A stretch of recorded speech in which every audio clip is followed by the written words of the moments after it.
শেখ হাসিনা কাঁটায় ভরা অগম্য পথের এক অদম্য আরোহ।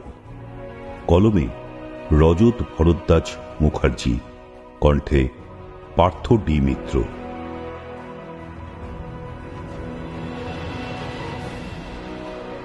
মেঘ দেখে কেউ করিসনে ভয়, আড়ালে তার সূর্য হাসে। হারা শশীর হারা হাসি অন্ধকারেই ফিরে আসে। শ্রদ্ধেয়া আপা। আজ 28 সেপ্টেম্বর 2024। আপনার ৭৮তম জন্মদিন উপলক্ষে আপনাকে অনিঃশেষ শুভকামনা, অভিনন্দন ও প্রণাম।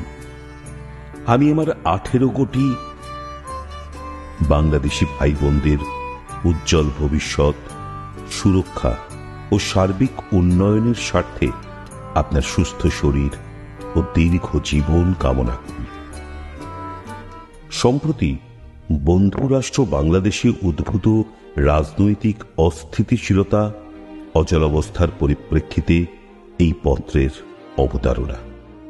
আমি রজত ভরদ্বাজ মুখার্জি, একজন চরম জাতীয়তাবাদী গর্বিত ভারতবাসী। আমি আওয়ামী লীগের কোনো নেতা বা কর্মী নই। আমি তাদের পক্ষেও নই, আবার বিপক্ষেও নই। কিন্তু আমি প্রবলভাবে বাংলাদেশের সুস্থতার পক্ষে। ভূমিদস্যুদের রক্তচক্ষুর কাছে নদী স্বীকার করে বরিশালের অগাধ বিষয় সম্পত্তি, জমিদারি ছেড়ে 1950 সালে এক গভীর আঁধার রাতে সর্বশান্ত আমার পূর্বপুরুষেরা দেশান্তরী হলেও আমার শিকড় যে আজও সেই দেশেই অন্তর্নিহিত রয়েছে, তা অস্বীকার করি কি প্রকারে। তাই তো সে দেশের ভূমি আমার পিতৃভূমি, আমার পুণ্যভূমি। অতএব আমার বাংলাদেশের সুস্থতা, স্থিতিশীলতা কামনায় কোনো অভিনবত্ব তো নেই, বরং আছে ভালোবাসা, আছে আবেগ। চাইলেই থাকতে পারতাম, কিন্তু স্তূপীকৃত লাশের উপর বসে আমার প্রধানমন্ত্রিত্ব চাই না। এমন কথা তো শুধুমাত্র আপনি বলতে পারেন আপা, তাই না? আপনি শেখের বেটি, শেখ মুজিবের রক্ত আপনার ধমনীতে প্রবাহমান। তাই তো নিজের দেশে গণতন্ত্র অনুপস্থিত থাকলেও গণতন্ত্রের স্বঘোষিত ঠিকাদার শ্বেতচর্ম বাহুবলীকে আপনি দ্বিধাহীন কণ্ঠে শান্ত ভাষায় জানিয়ে দিতে পারেন যে সেন্ট মর্টিন্স তো দূরস্থান, বাংলাদেশের সুচাগ্র মেদিনীও তাদের দিতে প্রস্তুত নন আপনি। এমন হাজারো অপরাধে আপনি অপরাধী। আপনার শাসনকালে সংখ্যালঘু সমাজে নিরাপত্তার সামান্যতম অভাব অনুভূত হয়নি। মৌলবাদীদের চোখে এটাও কি কম বড় অপরাধ আপা?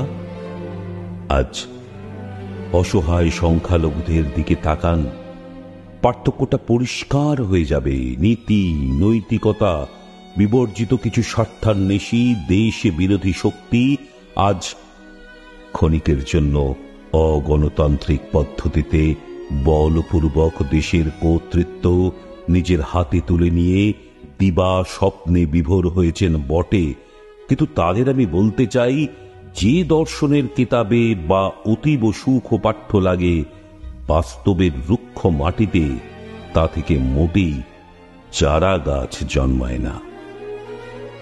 সর্বোপরি মনে রাখা দরকার যে এই সব উপদেষ্টা সমন্বয়ক জাতীয় গালভরা পদগুলির কোনো সাংবিধানিক বৈধতা নেই। তাছাড়া মানুষের ভোটে নির্বাচিত ক্ষমতাসীন শেখ হাসিনা বা তার নেতৃত্বাধীন সরকার কখনোই পদত্যাগ করেননি তো। অতএব সরকারিভাবে তিনি, একমাত্র তিনি এখনো প্রধানমন্ত্রী। 5ই আগস্ট আপনি দেশত্যাগের পর থেকে বাংলাদেশে যে নারকীয় খুন, ধর্ষণ, নির্বিচারে হিন্দুদের বাড়িঘর লুণ্ঠন, মন্দির তথা দেবদেবীর বিগ্রহ ভাঙচুরের প্রামাণ্য তথ্যচিত্র সমাজ মাধ্যম ভেসে আসছে, তা সীমান্ত অতিক্রম করে আছড়ে পড়েছে দেশ থেকে দেশান্তরে সমগ্র বিশ্বভুবনে। এই অস্থায়ী সরকারের নেতৃত্বাধীন সম্প্রীতির বাংলাদেশ আজ বিশ্বের দরবারে পরিগণিত হচ্ছে পাকিস্তানের সমতুল্য নিকৃষ্টতম মৌলবাদী একটি দেশ হিসাবে। দুর্বৃত্তরা অপব্যাখ্যার শত চেষ্টা করলেও শেখ হাসিনার হাতে তিলে তিলে গড়ে ওঠা পদ্মা সেতু, পায়রা বন্দর, রূপপুর পারমাণবিক বিদ্যুৎ কেন্দ্র, মেট্রো রেল সহ অসংখ্য উন্নয়নমূলক কর্মযোগ্য আজও সাধারণ মানুষের স্মৃতিতে ভাস্বর।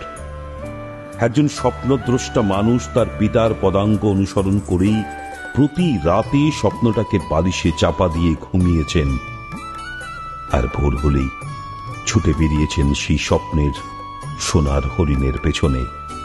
দেশের প্রতি, জাতির প্রতি আপনার অবদান কি কখনো ভুলে যাওয়া যায়? সম্ভব?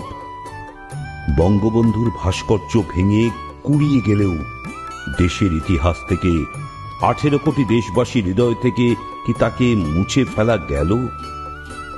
কি সম্ভব?